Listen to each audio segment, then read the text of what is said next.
All right, welcome back in here to Live Now from Fox. I am Andy Mack. Thank you so much for joining us. We want to take you out now to a very disturbing story out of the Boston area as ex-police officer in Stoughton, Massachusetts is federally indicted in the murder of Sandra Birchmore. Of course, the details are sinister, and we do want to warn you that some of these details are very hard to hear on Live Now from Fox. But new details coming in right now about this.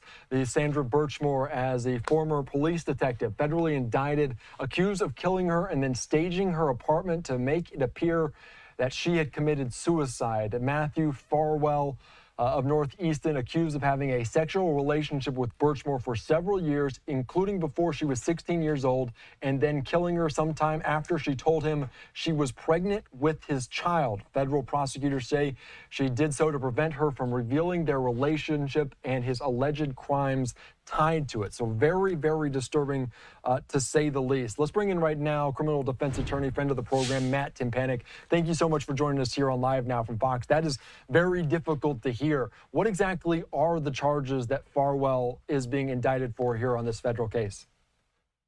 So Matthew Farwell was indicted for the killing of a witness or a victim in this case, which carries with it a mandatory life sentence.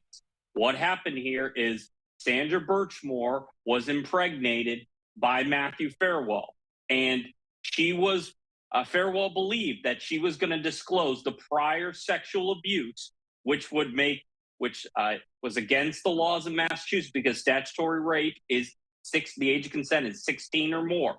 And at the time they first having sexual relations, she is 15. So the feds are arguing that Matthew Farwell killed Sandra Birchmore to silence her.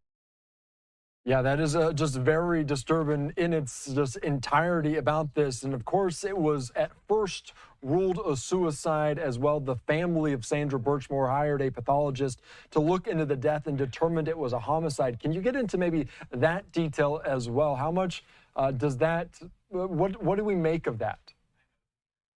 It was definitely the idea that the family did not believe that this was a suicide. One of the things that is in the probable cause affidavit filed by the FBI agent, there was a necklace that was supposed to be around her neck that was actually on the floor with hair on it. Additionally, she had bought a baby stroller recently and had a congrats, you're going to be a parent sign in her room. There was no signs that she was going to commit suicide. Additionally, the feds have surveillance video of the defendant sending text messages to Sandra Birchmore approximately an hour before her death. They have video of him entering the residence right before the incident in question, wearing a mask, even though he resisted the urge to wear one. So thus, they are claiming he wore that mask to be able to conceal his identity. And she had health data from, I believe, a band around her wrist or something that had her last movement 3 minutes before Matthew Farwell left the residence in question. Yeah, and potentially Farwell, the last person to see Sandra Birchmore alive. And I do want to ask you, because you laid out maybe some of the evidence that these federal prosecutors have there just outside of the Boston area. Is it witness testimony? Is it evidence? Is it a combination of both that made them go forward with this indictment? The evidence as it appears in the affidavit is pretty overwhelming. Text messages from Matthew Farwell to Sandra Birchmore dating back years, discussing many of their sexual relationships that I'm not going to get into because they're just truly too disturbing to say out loud. But she did discuss Sandra Birchmore and Matthew Farwell right before their death were arguing about placing Matthew Farwell's name on the birth certificate, which he wasn't hesitant to. This is a situation where the allegations are sinister, grotesque, incomprehensible.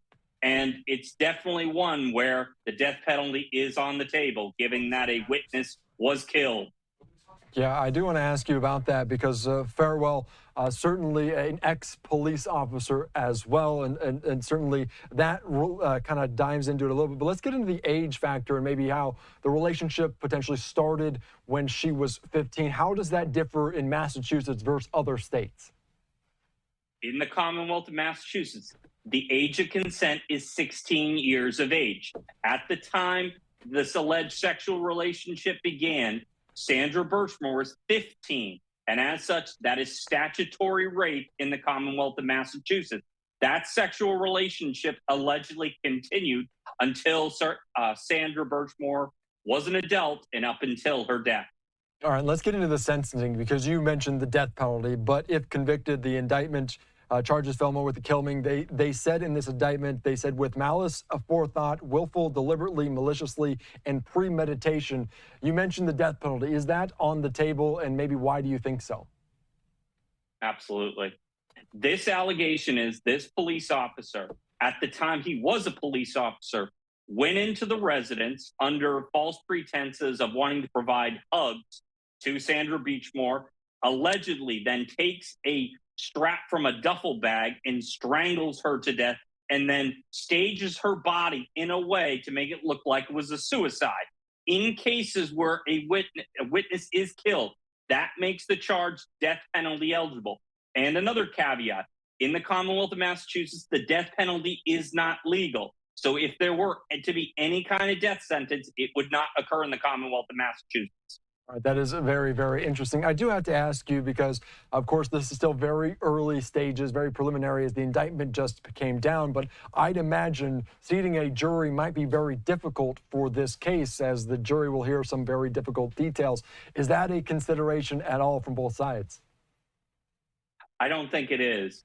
I think there's definitely going to be a jury where there's going to have a lot of jurors and a lot of people are going to be struck for cause, as we know with the other case out of the Commonwealth of Massachusetts involving alleged police corruption. This is another situation where it is because part of the federal allegation, why it becomes a federal case, is Matthew Farwell was actually allegedly putting his time in being on duty when he's actually engaging in sexual relations with Sandra Birchmore, which created a wire fraud, a violation of the wire fraud statute. So I definitely think there are going to be slight issues, but in the end, they are going to find a jury, but it might take them a bit of time. All right, Matt Timpanek, thank you so much. A very, very sad and, like you mentioned, sinister story there out of the Boston area. I appreciate your time, as always, here on Live Now from Fox. Thank you, Andy. All right, thank you so much. All right, let's continue on here on Live Now from Fox. Great conversation, but a very difficult story, to say the least. A look outside of this federal courthouse in the Boston area as we're learning more new information about this ex-police officer indicted in the death of Sandra Birchmore. A disturbing story as of course, we're learning more about it as Matthew Farwell is accused of having a sexual relationship with Birchmore for several years, including before she was 16, and then killing her sometime after she told him she was pregnant with his child. Federal prosecutors say he did so to prevent her from revealing their relationship and his alleged crimes tied to it.